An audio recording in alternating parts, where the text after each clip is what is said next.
تو اللہ نے قسم کھائی، اللہ کو قسم کھانی پڑی بندوں کو سمجھانے کے لیے، فَوَرَبِّ السَّمَاءِ وَالْأَرْضِ إِنَّهُ لَحَقٌّ مِثْلَ مَا أَنَّكُمْ تَنطِقُونَ، آسمان اور زمین کے رب کی قسم، یہ بات برحق ہے کہ تمہارا رزق کہاں ہے؟ آسمانوں میں ہے۔ جسے تم بات کر رہے ہو یہ پکی بات ہے، تمہارا رزق آسمانوں میں، یہ پکی بات ہے۔ یہ محنت ہو رہی تبلیغ میں کہ نماز زندہ ہو جائے، ہمارا وزیر نماز پڑھے، ہمارا وکیل نماز پڑھے، ہمارا مزدور نماز پڑھے، ہمارا جج نماز پڑھے، ہمارا غریب نماز پڑھے۔ نماز کس کا حکم ہے؟ اللہ کا۔ کون اللہ؟ جس اللہ نے آنکھیں دیں۔ أَلَمْ نَجْعَلْ لَهُ عَيْنَيْنِ وَلِسَانًا وَشَفَتَيْنِ، کیا میں نے تمہاری دو آنکھیں نہیں بنائی؟ کیا میں نے تمہاری زبان نہیں بنائی؟ کیا میں نے تمہارے دو ہونٹ نہیں بنائے؟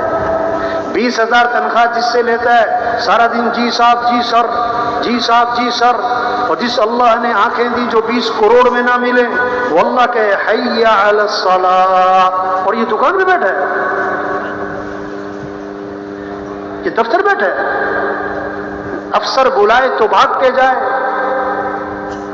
ایس پی صاحب کو ڈی آئی جی صاحب بلائیں بھاگ کے جائے، ڈی آئی جی صاحب کو آئی جی بلائے بھاگ کے جائے، میجر صاحب کو کرنل صاحب بلائیں، بریگیڈیئر صاحب بھاگ کے جی سر، اور اللہ بلائے۔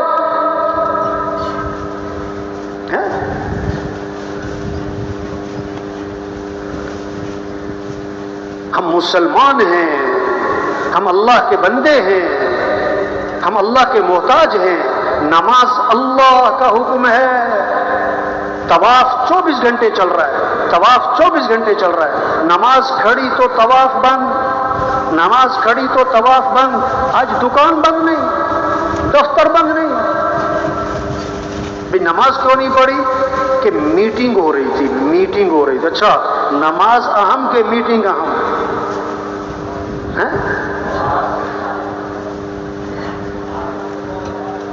ایک جج صاحب تھے، بھی نماز کیوں نہیں پڑھی؟ کہ میٹنگ ہو رہی تھی۔ اچھا، اس کا مطلب ہے نماز اہم نہیں، میٹنگ اہم ہے۔ اب جو اپنے بارے میں صحیح فیصلہ نہیں کر سکا وہ کسی کا صحیح فیصلہ کیا کرے گا بھائی؟ حی علی الصلاۃ، چھوڑو دکان، چھوڑو دفتر، چھوڑو کارخانہ، چلو مسجد، نماز۔ کیوں؟ حی علی الفلاح، تمہاری کامیابی نماز میں ہے، تمہارے مسئلوں کا حل نماز میں ہے، تمہارے کاموں کا بننا نماز میں ہے، حالات کا بننا نماز میں ہے۔ یہ اللہ کے سامنے ہاتھ باندھنا، اللہ کے سامنے سر جھکانا، اللہ کے سامنے ماتھا ٹھکانا، پھر اللہ کے سامنے ہاتھ پھیلانا، یہ مسئلوں کا حل ہے۔ فجر کی اذان میں اضافہ کیا، الصلاۃ خیر من النوم، الصلاۃ خیر من النوم، نماز بہتر ہے نیند سے، نماز بہتر ہے نیند سے۔ زندہ آدمی کو سوئی چبھو چیخ نکل جائے، اور مردہ کو خنجر مارو وہ ٹس سے بس نہ ہو۔ جس کا دل زندہ ہوگا نا، اللہ اکبر اللہ اکبر، یہ آواز دفتر سے اٹھائے گی، بستر سے اٹھائے گی، دکان سے اٹھائے گی اور نماز کو لے جائے گی۔ اور جس کا دل مردہ ہوگا وہ اذان پہ اذان سنے گا، ٹس سے مس نہ ہوگا۔ ہاں، ان فی ذلک لذکری لمن کان لہ قلب، یہ قرآن نصیحت ہے کس کے لیے؟ جس کا دل زندہ۔ مردہ بھینس سے دودھ نہیں نکلتا، مردہ دل اذان سن کے نہیں اٹھتا دفتر سے، بستر سے۔ یوم لا ينفع مال ولا بنون الا من اتى الله بقلب سلیم، وہ دن آنے والا ہے کسی مال والے کو مال فائدہ نہیں دے گا، کسی کی اولاد اس کے کام نہیں آئے گی، یہ کوئی عہدے کام نہیں آئیں گے، جو سلامتی والا دل لے کر آئے گا وہ کامیاب ہو جائے گا۔ دل کو سنوارنا، اللہ کی عظمت، اللہ کی محبت، جنت کا شوق، آخرت کی فکر، حضرت محمد صلی اللہ علیہ وسلم کی محبت، یہ ہے دل کا سنورنا۔ تو دل سنورے گا۔ اب اذان اذان سنتے ہی سارے کام چھوڑو مسجد. فجر پڑھی پھر ظہر پڑھی. حدیث میں آتا ہے اللہ فجر سے لے کر ظہر تک کے گناہ معاف کر دیں گے اس کو. عصر پڑھی عصر تک کے معاف, مغرب پڑھی مغرب تک کے معاف, عشاء پڑھی عشاء تک کے معاف. اور کیا فرمایا, جس نے عشاء کی نماز جماعت سے پڑھ لی پھر فجر کی نماز جماعت سے پڑھ لی, ساری رات عبادت کا ثواب ملے گا. ساری رات عبادت کا ثواب ملے گا. یہ محنت ہو رہی کہ نماز زندہ ہو. رمضان ہے تو روزہ, رمضان ہے تو روزہ. ہم اللہ کے بندے, گرمی ہو چاہے سردی, دن چھوٹے ہوں چاہے بڑے, ہمیں تو اللہ کی ماننی ہے, ہمیں اللہ کے حکم کو پورا کرنا ہے. رمضان میں روزے رکھنے ہیں, رمضان میں یہ جذبہ پیدا ہو. چاہے دن 12 گھنٹے کا ہو چاہے 16 گھنٹے کا ہو. بعض جگہوں پر دن 7 گھنٹے کا اور بعض دفعہ دن 22 گھنٹے کا. انہوں نے کہا جنہوں نے روزہ رکھنا ہوتا ہے وہ 22 گھنٹے والا بھی رکھتے ہیں, جنہوں نے نہیں رکھنا ہوتا وہ 7 گھنٹے والا بھی نہیں رکھتے. مسئلہ دن چھوٹے بڑے کا نہیں, مسئلہ گرمی سردی کا نہیں, مسئلہ تو کیا ہے, مسئلہ اندر کا ہے. جب دل میں اللہ کا یقین, اللہ کی محبت, آخرت کی فکر, جنت کا شوق, جہنم کا خوف, پھر رمضان تو روزہ رکھنا ہے چاہے گرمی ہو. حدیث میں آتا ہے ایک روزہ چھوڑ دیا ساری زندگی روزے رکھتا رہے, اس ایک روزہ چھوڑنے کا جو نقصان ہوا وہ پورا نہیں ہو سکتا ہے. مال ہے تو زکوٰۃ, مال کس لیے دیا اللہ نے؟ خواہشات پہ خرچ کرے؟ نہیں نہیں. مال کس لیے؟ تقریبات پہ؟ نہیں نہیں. مال کس لیے دیا؟ اللہ کے راستے میں. اللہ نے نام لے کر بتایا, نماز کی رکعتوں کو نہیں بتایا کہ نماز میں کتنی رکعتیں ہیں, رکوع سجدے کی تفصیل نہیں بتائی. مال کہاں خرچ کرنا ہے اس کی تفصیل اللہ نے قرآن میں 6 مصرف بتائے. ایک جگہ پر 6 مصرف مال کہاں خرچ کرنا ہے. وَآتَ الْمَالَ عَلَى حُبِّهِ ذَوِي الْقُرْبَى وَالْيَتَامَى وَالْمَسَاكِينِ وَابْنَ السَّبِيلِ وَالسَّائِلِينَ وَفِي الرِّقَابِ. 6 مصرف مال کہاں خرچ کرنا ہے؟ رشتہ داروں پر, یتیموں پر, مسکینوں پر, مسافروں پر, مانگنے والوں پر, اور گردنیں آزاد کروانا مقروض ہے, بے گناہ جیلوں میں ہیں. یہ 6 مصرف بتا کر آگے فرمایا وَأَقَامَ الصَّلَاةَ وَآتَ الزَّكَاةَ, نماز بھی قائم کرنا, زکوٰۃ بھی ادا کرنا. تو یہ 6 مصرف کیا تھے زکوٰۃ کے علاوہ؟ مال کس لیے ہے؟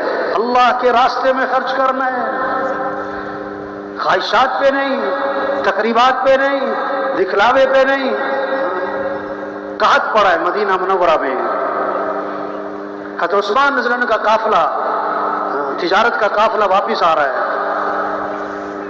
تاجر نکلے باہر کہ 10 کی چیز ہم 12 میں لیتے ہیں, کہ نہیں مجھے قیمت زیادہ لگ گئی. 14 میں لیتے ہیں کہ زیادہ لگ گئی. کس نے لگائی؟ ہم سے پہلے تو آیا کوئی نہیں. کہ میرے اللہ نے کیا فرمایا, 1 کے بدلے 10. تو تم گواہ رہو 1000 اونٹ ہیں سامان سے لدے ہوئے ہیں, یہ سارا قافلہ میں اللہ کے راستے میں صدقہ کرتا ہوں. مال اس لیے اللہ کے راستے میں خرچ کرنا ہے, خواہشات پہ نہیں. جب ایمان بنے گا, اللہ کی عظمت دل میں آئے گی, پھر جان صحیح جگہ, مال صحیح جگہ, پھر رمضان میں روزہ, 5 وقت نماز, پھر اللہ نے مال دیا تو حج, اللہ کے گھر جانا ہے, بیت اللہ جانا ہے, شوق ہوگا, محبت ہوگی, شوق سے جانا, محبت سے جانا. حج پہ جا رہا ہے, عمرے پہ جا رہا ہے, سب سے پہلا کام احرام باندھا تو تلبیہ ہے. تو تلبیہ کے بارے میں حکم کیا ہے؟ شوق سے, جوش سے پڑھنا کہ ڈھیلا ڈھیلا پڑھنا؟ کیوں بھائی؟ بلند آواز سے پڑھنا کہ پست آواز سے پڑھنا؟ ہاں, پھر جوش ہوگا, شوق ہوگا, اللہ کے گھر جا رہے ہیں. پھر تلبیہ پڑھتے ہوئے کیا ہوگا؟ ایک جذبہ ہوگا, لبیک اللہم لبیک لبیک لا شریک لک لبیک ان الحمد والنعمت لک والملک لا شریک لک. جذبہ ہوگا کہ اللہ میں حاضر ہوں, اللہ میں حاضر ہوں, اللہ میں حاضر ہوں, اللہ میں حاضر ہوں. جیسے فرما بردار نوکر ہو نا, جب اس کو اس کا مالک بلائے کہتا جی سر جی سر جی سر جی سر جی صاحب جی صاحب، حاضر جناب حاضر جناب حاضر۔ فرما بردار بیٹا ہو، باپ بلائے، بیٹا کہتا جی ابا جی جی ابا جی جی ابا جی۔ تو تربیہ کیا ہے؟ جی اللہ اللہ اللہ میں حاضر، اللہ میں حاضر، اللہ میں حاضر، اللہ میں حاضر۔ ایمان بنے، پھر حج پہ جائے گا، عمرے پہ جائے گا، تو جب واپس آئے گا تو زندگی بدلے گی۔ حج کا تحفہ، عمرے کا تحفہ کیا ہے؟ آدم علیہ السلام والی توبہ لے کر آئے، زندگی بدلے۔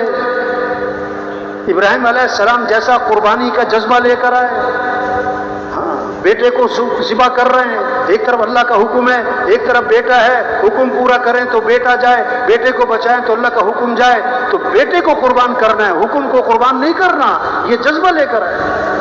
اسماعیل علیہ السلام جیسا اطاعت کا جذبہ لے کر آئے، حج اور عمرے کا تحفہ۔ بیٹا یہ حکم ملا ہے کہ تجھے ذبح کروں، تیری کیا رائے ہے؟ تو کیا جواب دیا؟ یا ابت افعل ما تؤمر ستجدنی انشاء اللہ من الصابرین۔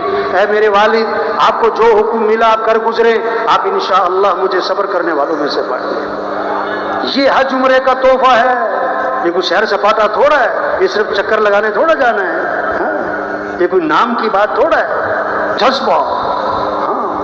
حضرت محمد صلی اللہ علیہ وسلم والی محنت لے کر آئے، یہ حج عمرے کے تحفے۔ ابراہیم آدم علیہ السلام والی توبہ، ابراہیم علیہ السلام جیسا قربانی کا جذبہ، اسماعیل علیہ السلام جیسا اطاعت کا جذبہ، اور حضرت محمد صلی اللہ علیہ وسلم والی محنت۔ یہ محنت ہے تبلیغ میں کہ اعمال کا شوق آئے۔ آج مال کا شوق ہے، اعمال کا شوق نہیں۔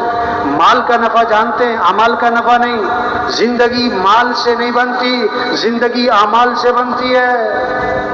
اللہ نے مال سب کو نہیں دیا، اعمال سب کو دیے ہیں۔